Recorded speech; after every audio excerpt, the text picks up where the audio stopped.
आप दिन रात मेहनत कर रहे होते हैं ताकि कुछ पैसा बचा सकें। क्या आपको ये बात पता है, जिस तिजोरी को आप सुरक्षित समझ रहे हो उसमें दीमक लग चुका है। आपकी कमाई का हर साल 10% वैल्यू कम हो रही है। आप अमीर नहीं बन रहे हो, आप एक ऐसी दौड़ में दौड़ रहे हो जिस दौड़ का कोई अंत ही नहीं है। सुनने में थोड़ा कड़वा लगेगा लेकिन सच है। आप जिस कागज के टुकड़े को हाथ में पकड़ करके बैठे हो उससे सरकार जब चाहे और जितना चाहे प्रिंट कर सकती है। जितना ज़्यादा सरकार पैसा प्रिंट करती है या छापती है उतनी ही ज़्यादा आपके पैसे की वैल्यू कम होती है। आप एक बार सोच करके देखिए, आज के 10 साल पहले जो सामान 100 रुपये मिलता था आज जो कितने का मिलता है। सिस्टम आपको गरीब रखने के लिए बनाया है। अब सवाल ये है, क्या आप इस सिस्टम के शिकार बने रहना चाहते हैं? यहाँ पे एंट्री होती है बिटकॉइन की। ये एक सिर्फ कोइन नहीं है, ये एक विद्रोह है उस सिस्टम के खिलाफ जो एक बटन दबाकर जितना चाहे पैसा छाप सकती है।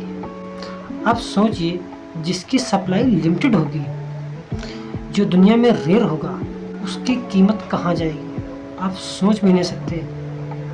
आज जो आपको 70-75 लाख रुपए का बिटकॉइन महंगा लग रहा है,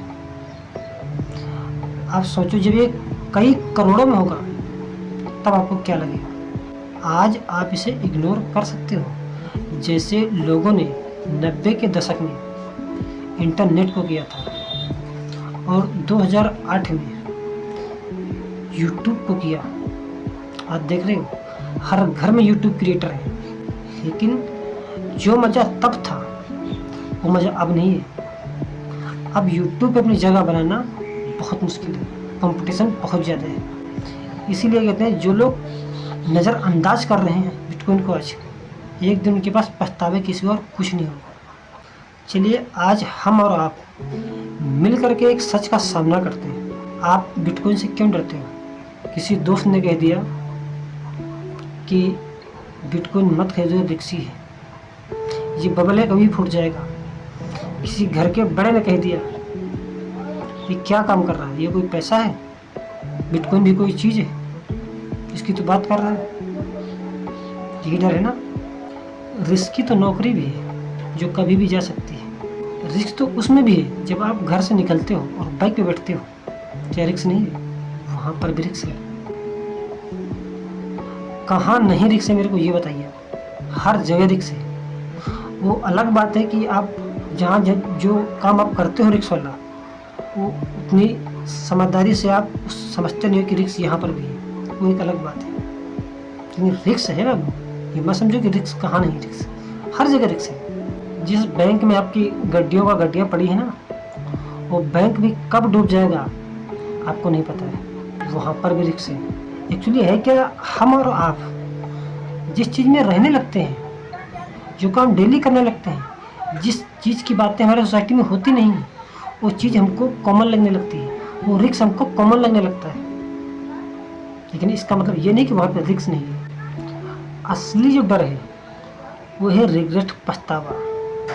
आप एक बार सोचो, आज के 10 साल के बाद जब आप बिस्तर पर सोने जा रहे होंगे और आपके फ़ोन में या एड के थ्रू कोई बोल रहा होगा आज बिटकॉइन 10 करोड़ का है, तो आप क्या सोच रहे हो? आपके पास पछतावे के सिवा कुछ नहीं है। आपके मन में एक ही बात होगी कि काश मैंने बिटकॉइन को तब ले लिया होता जब इसकी प्राइस आती थी, या यूँ कहूँ ना के बराबर थी। आप बस भीड़ का हिस्सा बने रहना चाहते हो जो हमेशा बाद में शोर मचाता है। लेकिन रुकिए, मैं ये नहीं कह रहा हूँ कि अपना घर बार बेच करके इसमें लगाओ। मैं बात कर रहा हूँ समझ की, समझदारी की। समझदारी आपकी इसी बात में है कि इसको समझिए, आने वाले 10 सालों में दुनिया में 2 तरह के लोग होंगे। एक वो होंगे जो अपनी संपत्ति के खुद मालिक होंगे, उनके पास खुद कंट्रोल होगा। दूसरे वो होंगे जो सिस्टम के भरोसे बैठे होंगे, सिस्टम को कोस रहे होंगे और ये अंदर ही अंदर पछता रहे होंगे कि काश मैंने उस वक्त उस भीड़ में न बैठा होता तो आज ये दिन मुझे देखना नहीं पड़ता। बिटकॉइन को खरीदना अमीर बनने की स्कीम नहीं है, ये खुद को बचाने का इंश्योरेंस है। अब फैसला आपका है, इतिहास बनते देखना चाहते हो या इतिहास का हिस्सा बनना चाहते हो। एक बात याद रखना, जब ट्रेन स्टेशन से छूट जाती है तो भागने का कोई फायदा नहीं होता। अगर लगा हो वीडियो सही है तो वीडियो को लाइक जरूर करें। मिलते हैं किसी नेक्स्ट वीडियो में एक नए टॉपिक के साथ।